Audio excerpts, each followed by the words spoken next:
आज पेटरवार तेनू चौक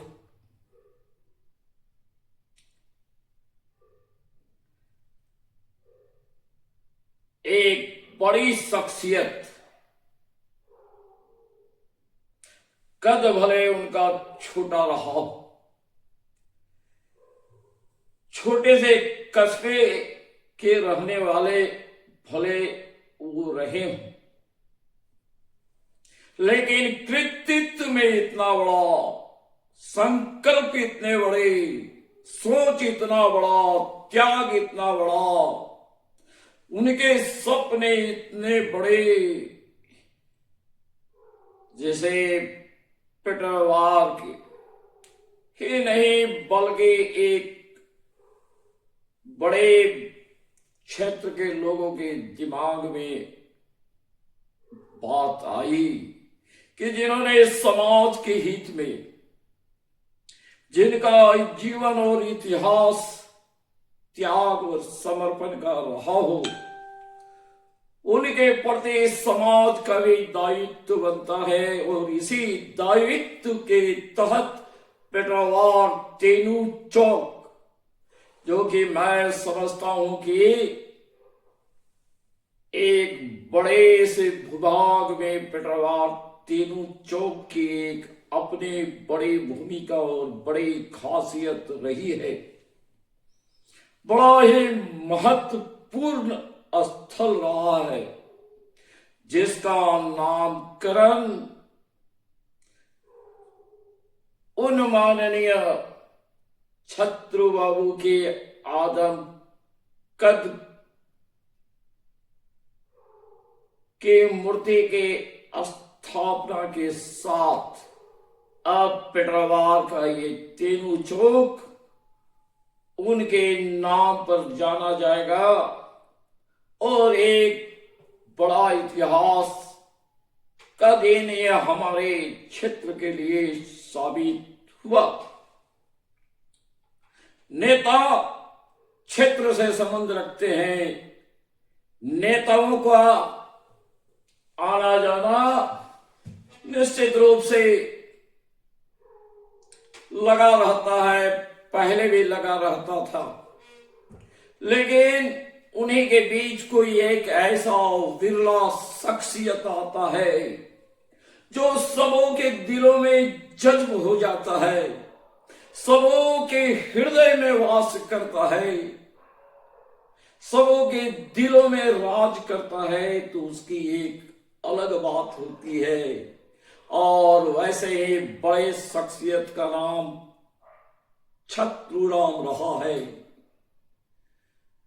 अगर उनके व्यक्तित्व पर झांके तो क्या गजब की, जहां सरलता भी है, सज्जनता भी है, मधुरता भी है, एक गजब खुशबू है, उनके दिलों में एक गजब जज्बा है, जो कि ये कहीं अन्य शायद ही किन्हीं नेताओं में दिखता हो।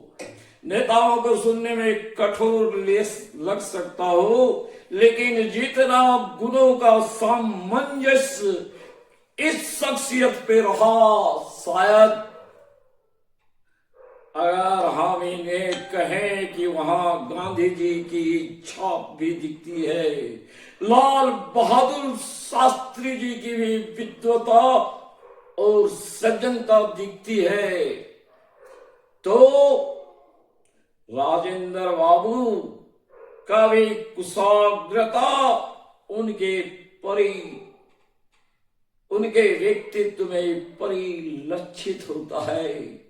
बड़ा ही निष्कपट, निश्चल, यूं अगर कहे कि राजनीतिक जीवन में भी ऐसा व्यक्तित्व आता है, शायद राजनीति में ये अब संभव नहीं दिखता, लेकिन उन्होंने ये तो साबित करने का निश्चित रूप से काम किया और सबों के दिलों में सदा के लिए जज्ब हो गए। अब ये मैं दिनकर जी की पंक्तियों को उद्धृत करते हुए ये गर्व से कहना चाहता हूं कि अगर उनकी ये पंक्तियां इन पे लागू होती है तो उनके लिए ये पंक्तियां हैं कि फूलते नहीं कुसुम मात्र राजाओं के उपवन में, अमित बार खिलते हैं पूर्व से दूर कुंज कानन में, समझे रहस्य कौन प्रकृति का बड़ा अनोखा हाल, और गुदड़े में चुन चुन कर रखती बड़े कीमती लाल। कि फूलते नहीं कुसुम मात्र राजाओं के उपवन में, अमित बार खिलते हैं पूर्व से दूर कुंज कानन में, समझे रहस्य कौन प्रकृति का बड़ा अनोखा हाल, और गुदड़ी में चुन चुन कर रखती बड़े कीमती लाल, जलद पटल पर छिपा रवि भला कब तक रह सकता है, और युग की अवहेलना सुरमा भला कब तक सह सकता है। पाकर समय एक दिन उठी जवानी जाग, और सबके सम्मुख उठ खड़ी पौरुष की पहली आग, पौरुष की पहली आग। अब मैं ये पंक्तियां क्यों कह रहा हूं, तो भाई उस जमाने में कामाख्या नारायण सिंह का एक जमाना हुआ करता था। लोग उनके मुरीद थे, जनता अपने राजाओं के लिए किसी हद तक समर्पण की भावना रखती थी।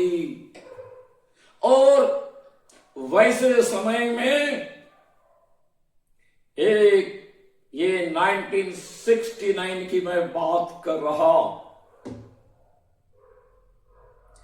गांव का एक साधु चेहरा कौन, छत्रुराम महतो, जो राम रुद्र विद्यालय में अध्यापन का काम कर रहे होते हैं, उन्हें लगा कि समाज सेवा के लिए, अपने मिट्टी की सेवा के लिए हमें यहाँ आने की जरूरत है। और सीधे टक्कर वैसे ही कि मैंने कहा ना कि उठी जवानी जाग और उठ खड़ी पौरुष की पहली आग, टकराने का संकल्प देखिए कि राजमाता से चुनाव में टकराएंगे। बतौर एक चीज मैं बता दूं कि उनमें आज भी नेतृत्व से ज्यादा साधुता की झलक थी, इंसानियत की बड़ी मिसाल के रूप में वो देखे गए। दिल जिनका कहिए कि गरीबों के मसीहा के रूप में, सीधा सरल निष्कपट लेकिन विद्वान ज्ञानी। तब उन्होंने कहा, दिमाग उनकी देखिए कि राजमाता के सामने विद्यालय से छुट्टी लेकर चुकी, और प्राइवेट विद्यालय था, गवर्नमेंट विद्यालय नहीं था। राजमाता को चुनौती दे डालते हैं निर्दलीय उम्मीदवार के रूप में। माना कि उन्हें सफलता नहीं मिली, कुछ एक मतों से वो पीछे रह जाते हैं और राजमाता चुनाव जीत जाती है, लेकिन सबों को वो अपनी प्रतिभा की छाप छोड़ जाते हैं कि एक गरीब का बेटा भी ऐसा बड़ा सपना उस समय में देख सकता हूं। यानी 69 की मैं बात अगर कर रहा तो इधर 30 साल 31 साल और आज के ये 26, मतलब 26 + 30 तो 31 तो हो गया 57 साल पहले की मैं बात कर रहा कि ये गरीब नौजवान किसान पृष्ठभूमि से आने वाला इंसान राजमाता के सामने अपना किला डालने के लिए आतुर दिखता है और चुनाव लड़ता है।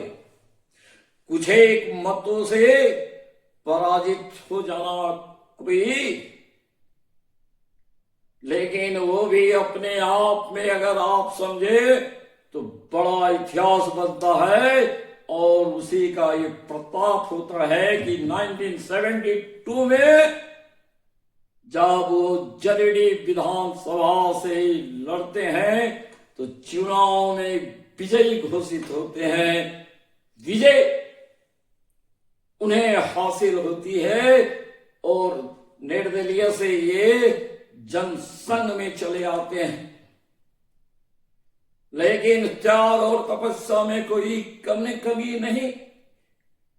नेता बन गए, लेकिन अदना से अदना व्यक्ति के लिए द्वार खुला हो, चाहे ठेला वाला हो, रिक्शा वाला हो, काम करने वाला सामान्य मजदूर हो, और उससे लेकर बड़े बड़े धन्ना सेठ हो, जमींदार, लेकिन सब के लिए उनका दरवाजा समान रूप से खुला होता है। एक मजदूर का बेटा भी अपनी बातों को उतनी ही सीना ठोक के कह सकता है। तो ये अपने आप में बड़ी बात थी। अब बात आती है, महज 2 साल होते हैं 72 से 74 का। उधर जयप्रकाश नारायण जी का मूवमेंट आंदोलन जो कि बड़ा ही फेमस रहा,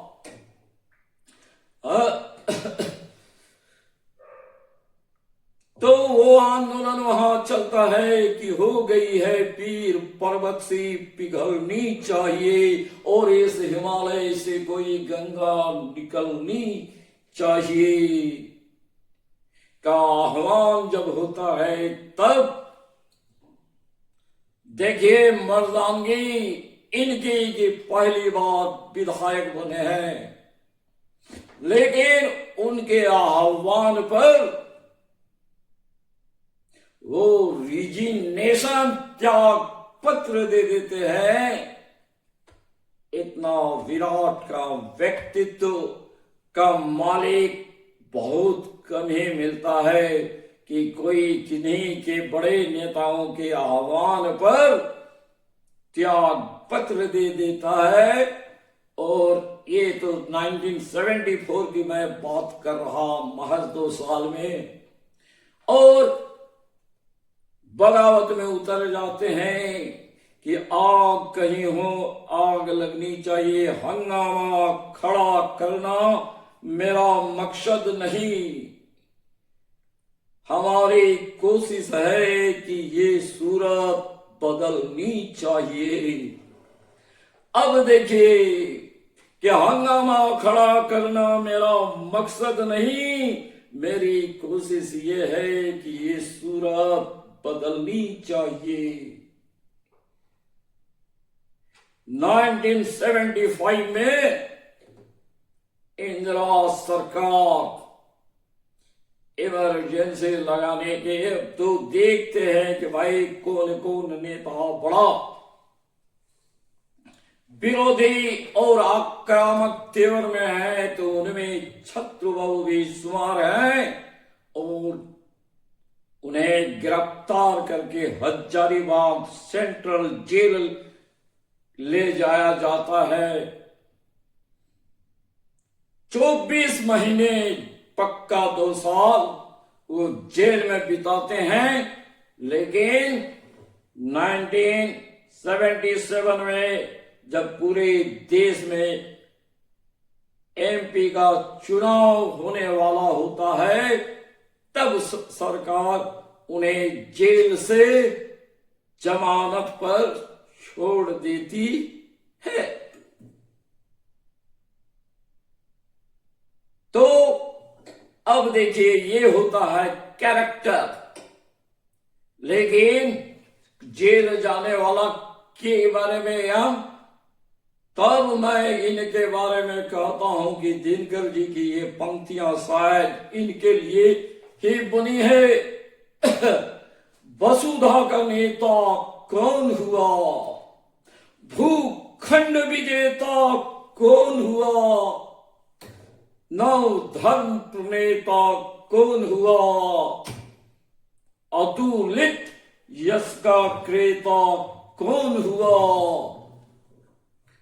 जिसने कभी न आराम किया, विघ्नों में रहकर जब काम किया, विघ्न जब सामने आते हैं तो सोते से हमें जगाते हैं और सतपथ की ओर लगाकर ही चाहते हैं हमें जगाकर ही।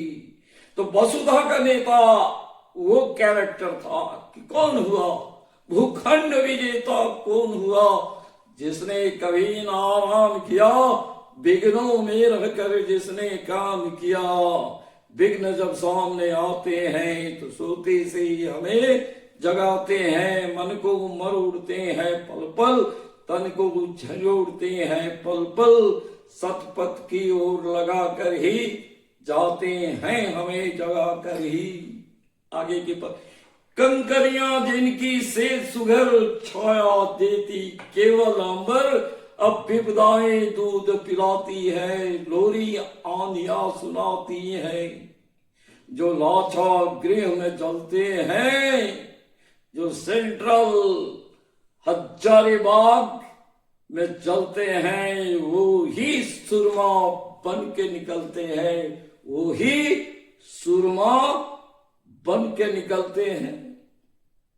तो भाई 2 साल जेल में जाने के बाद इनमें तो और मजबूती आती है और दृढ़ता आती है। यही कारण है कि वहां पहुंचे कईयों ने ये कहा कि छत्रबाबू की जो भूमिका की थी वो राजनीतिक नहीं थे, अपनी पार्टी की क्या बात करे, विरोधी पक्ष का भी नेता इन्हें अजात शत्रु के रूप में देखता था कि ये तो अजात शत्रु हैं, ऐसे बेमिसाल व्यक्तित्व का मालिक है जिनसे कोई शत्रुता की सोच भी नहीं सकता। सारी जनता के दिलों में जज्ब, चाहे इनका पार्टी जनसंघ रहा हो, चाहे बीजेपी रहा हो, आप पूछ सकते हैं यहां के अल्पसंख्यक बिरादरियों में छत्रु बाबू के नाम पर वही नहीं, छत्रु बाबू महान है तो महान है। इसलिए उनकी इसी बात के लिए तो मैं कहता हूं कि अंगार हार है जिनका, जिनकी हाँक सुन समय रुक जाता है, आदेश जिधर का देते हैं इतिहास उधर ही मुड़ जाता है। अंगार हार है उनका जिनकी हाँक सुन समय रुक जाता है, आदेश जिधर का देते हैं इतिहास उधर ही मुड़ जाता है। आते हैं जो जुगों जुगों में, आते हैं जो जुगों जुगों में, मिट्टी की चमत्कार दिखलाने को, पिच ठोकने भूमंडल की, नव मंडल से टकराने को, नव मंडल से टकराने को।